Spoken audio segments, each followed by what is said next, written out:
Kuwait প্রবাসী ছেলে তার জীবনের প্রথম মাসের বেতন পেয়ে তার বাবাকে ফোন করলো। হ্যালো আব্বু। বাবা বলল, হ্যাঁ বাবু কেমন আছিস? ছেলে বলল, আমি ভালো আছি, তুমি ভালো আছো তো? বাবা বলল, শরীর ভালো, তবে তোকে খুব মনে পড়ে। এসব বাদ দে, তোর খবর বল। ছেলে বলল, আমি ভালো আছি, একটা নম্বর দিচ্ছি, লেখো। বাবা তখন বলল, কিসের নম্বর খোকা? ছেলে তখন বলল, আমি স্যালারি পেয়েছি বাবা, পুরো 1 লাখ। বাবা তখন বলল, আলহামদুলিল্লাহ। ছেলে তখন বলল, একটু দুষ্টুমির চলে, বাবা একটা কথা বলি। বাবা তখন বলল, এতদিন পর ফোন করলি, মাত্র একটা কথাই বলবি?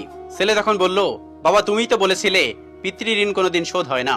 তুমি 26 বছরে আমার পিছনে যত টাকা খরচ করেছো, তুমি কি জানো আমি আগামী 5 বছরে তোমার সেই টাকা সব শোধ করে দিতে পারবো?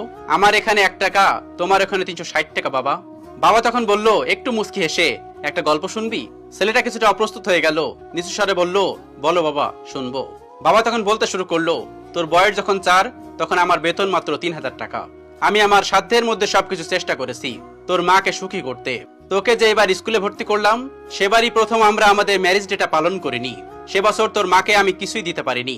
তুই যখন কলেজে উঠলি, তখন আমাদের অবস্থা মোটামুটি ভালো, কিন্তু খুব কষ্ট হয়ে গেছিল যখন আমার ট্রান্সফার নারায়ণগঞ্জে হয়। রোজ রোজ উত্তরা থেকে নারায়ণগঞ্জ বাসে করে পায়ে হেঁটে ঘামে ভিজে খুব দুর্বিষয় লাগছিল। একদিন শোরুম থেকে একটা বাইক দেখে আসলাম। সে রাতে আমি স্বপ্ন দেখেছিলাম আমি বাইকে চড়ে অফিসে যাচ্ছি, কিন্তু তুই পরের দিন বায়না ধরলি উত্তরা থেকে বনানী ভার্সিটি করতে তোর কষ্ট হয়। তোর কষ্টে আমার কষ্ট হয় বাবা। আমি তোকে বাইকটা কিনে দিয়েছিলাম, আমার 1 টাকা, তোর ওখানে এখন 1 পয়সা।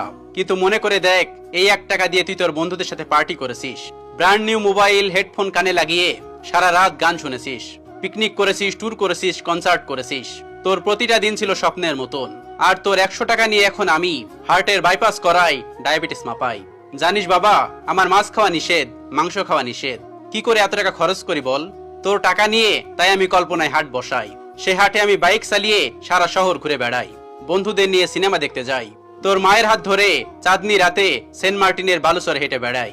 ছেলে তখন বলে উঠলো, বাবা চুপ করো প্লিজ, আমি তোমার কাছে চলে আসব, টাকা না তোমায় ভালোবাসা তোমায় ফিরিয়ে দিব। বাবা তখন বলল একটু হেসে, বোকা ছেলে, বাবাদের ভালোবাসা কখনো ফিরিয়ে দেওয়া যায় না। ছোট্ট শিশুর মলমূত্র পোছা যায়, আর বুড়োদের ঘরেও ঢোকা যায় না। তোকে একটা প্রশ্ন করি বাবা, ধর তুই, আমি আর তোর খোকা এক নৌকায় বসে আছি। হঠাৎ নৌকাটা ডুবতে শুরু করলো। যে কোনো একজনকে বাঁচাতে পারবি তুই, কাকে বাঁচাবি বল? ছেলেটা হাজার চেষ্টা করেও এক চুল ঠোঁট নাড়াতে পারছে না। বাবা তখন বলল, উত্তর দিতে হবে না। ছেলেরা বাবা হয়, কিন্তু বাবা কখনো ছেলে হতে পারে না। পৃথিবীতে সবচেয়ে ভারী জিনিস কি জানিস? পিতার কাঁধে পুত্রের লাশ। আমি শুধু জায়নামাজে বসে একটা জিনিসই চাই, আমার কবরের ঘরটায় যেন আমি আমার ছেলের কাঁধে চড়ে যাই। তাহলেই তুই একটা ঋণ শোধ করতে পারবি, তোকে কোলে নেয়ার ঋণ। পৃথিবীর সকল বাবা মাকে আল্লাহ তাআলা ভালো রাখুক। রব্বির